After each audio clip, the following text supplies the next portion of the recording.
Ontem, ainda experimentando o domingo, terceiro domingo do tempo comum, que a gente ecoa durante a semana, Jesus falava de luz. E eu lembro sempre que o anúncio dessa luz que acontece lá em Belém e atinge os pastores, é um anúncio que é aberto assim: o Senhor veio e a luz veio para os homens de boa vontade. E ao olhar para essa passagem, eu sempre fico me perguntando: por que o Senhor veio apenas aos homens de boa vontade? E qual seria a tradução mais atual para boa vontade? Será a disposição em que a gente tem de fazer o bem? Será a disposição que a gente tem de conhecer o bem? Será a disposição que a gente tem de, conhecendo o bem, conhecer a luz e, portanto, mudar alguma coisa em nós? Porque mudar é sempre necessário, porque Deus é sempre novo. Não porque Ele algum dia muda, não. É porque Ele é infinito. E todas as vezes que o infinito se revela mais um pouco em nós, algo se torna novo, algo se revela novo, mesmo entre o eterno que não muda. E daí eu gosto de mergulhar nessa palavra, e eu lembro, e eu dizia ontem isso, a gente que tem bom senso, os meninos quando passam dos 40, e eu já faço parte desse time, cresce a próstata da gente, e aí a nossa micção não sai inteira, e logo a bexiga enche de novo. Isso acontece com todos os meninos aqui, eles vão dar uma piscadinha, vão visitar o urologista depois dos 40, não pode esquecer. E aí a gente tem essa sensação que fez tudo que tinha que fazer, mas não fez. E aí a gente acorda à noite, com a bexiga cheia. Você fala: gente, não tomei água antes de dormir, eu fui no banheiro antes de dormir para não ter que acordar à noite. Eu tenho até hora para isso acontecer. E aí a gente levanta no escuro, meu quarto é um breu, e aí no banheiro, para a gente não ofender quem lava, a gente tem que mirar. Tem que mirar o meiozinho lá, porque senão, naturalmente já vai para todo lado. Mas se não mirar, piora. E aí a gente acende a luz. E a gente tem um bom senso de saber que a luz vai doer os nossos olhos. Então a gente acende a luz, fecha os olhos e acende a luz, e vai abrindo aos pouquinhos, a hora que os nossos olhos vão acostumando. Gozado, esse gesto parece uma coisa tão natural, todo mundo deve fazer, as meninas também, quando acordam para ir no banheiro, ou acordam no escuro, etc e tal, tem que fazer uma criança, a criança está chorando, vai fazer o TT, etc e tal, isso é muito natural a cada um de nós. Mas é uma prova que a gente sabe que se abrir os olhos diante da luz, vai doer, mas que a luz é necessária, então eu tenho que abrir os olhos devagar, quando saio da escuridão e vou para a luz. A esse processo nós chamamos de processo de conversão, mas só tem conversão quem tem bom senso, porque muitas vezes a gente espera que a conversão das trevas para a luz seja um processo em que a gente estava nas trevas, imediatamente a luz se acende e nós saímos andando. E quem já abriu os olhos numa luz que se acende muito de repente, sabe que ela te cega, que parece que o olho fica até manchado. A íris, por estar demasiadamente, marca lá o fundo, muita luz, marca o fundo da retina e demora até um tempo para você enxergar de fato.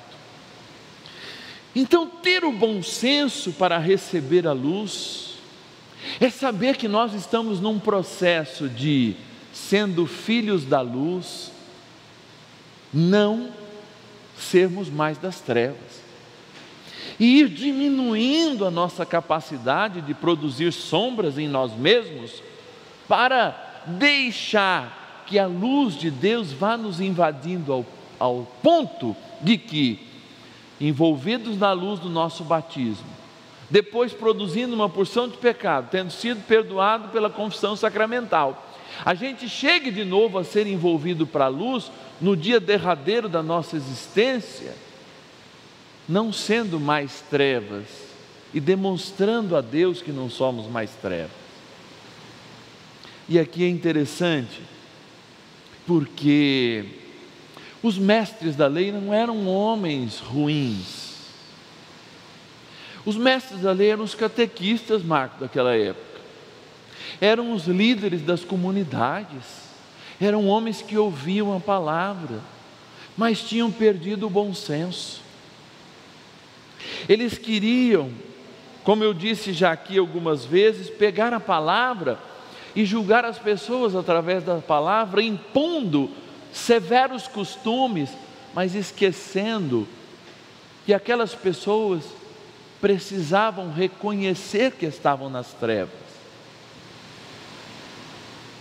Então havia uma disputa muito clara entre aqueles que de fato já reconheciam a luz em Jesus e aqueles que viviam nas sombras, achando que aquilo era o máximo de luz que eles poderiam ter, porque eram conhecedores da palavra.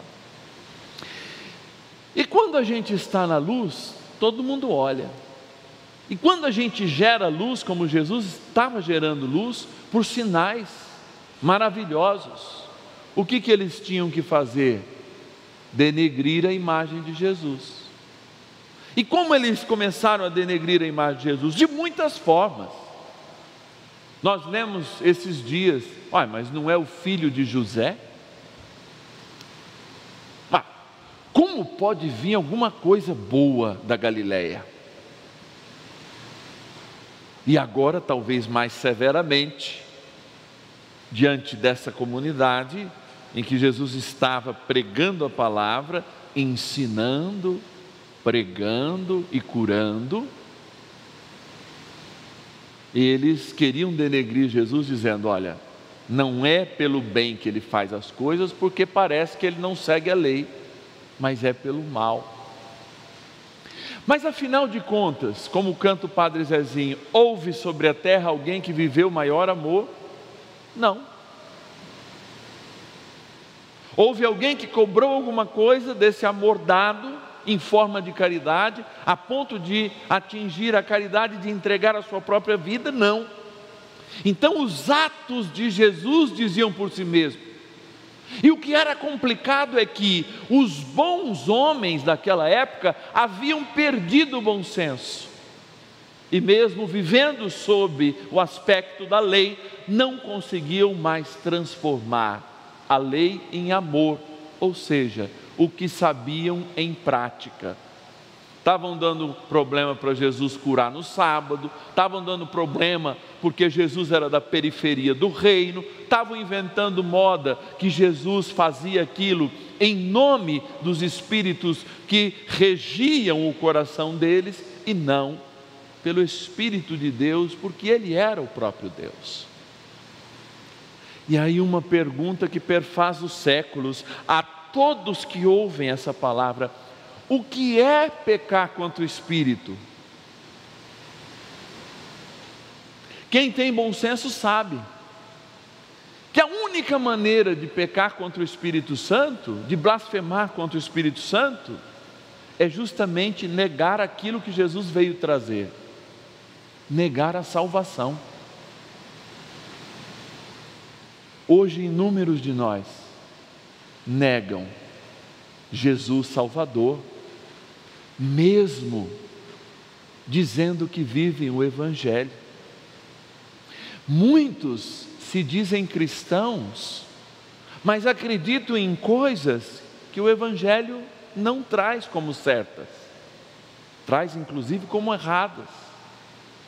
Muitos, inclusive de outras filosofias, ou mesmo dentro das próprias comunidades cristãs, arrogam-se ser luz, mas a única luz é Cristo, o único Salvador e mediador como a gente ouviu, entre o céu e a terra, que perdoa os pecados desde da primeira aliança até o último dos dias, é Jesus. E aí quem peca contra o Espírito é quem não reconhece Jesus como Salvador. Quem peca contra o Espírito é quem acha que não precisa de Salvador. E há muitos que acham que não precisam. Há muitos que acham que pelos seus próprios méritos, pelo bem que faz, pelo bem que publica nas suas redes sociais, alcançará alguma salvação ou algum mérito no céu. Ao se lembrar que a caridade perfeita é feita na solidão, é feita na cruz, nós esquecemos que blasfemar contra todo sofrimento, contra toda perda, contra tudo o que é humano em Jesus, e blasfemar isso porque também acontece conosco, é de fato também negar Jesus como Salvador.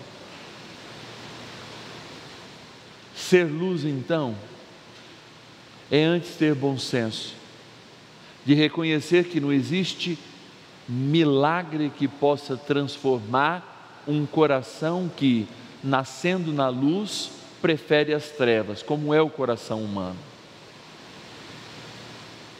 Mas é reconhecer que quanto mais luz houver em nós, ainda nesta vida, mais nós seremos reconhecidos como filhos da luz, mais belos nós seremos. Quem mora nas minhas lindas Minas Gerais, que eu amo tanto, embora eu não seja mineiro, às vezes as pessoas me confundem, eu sou paulistano que já tem sotaque da roça.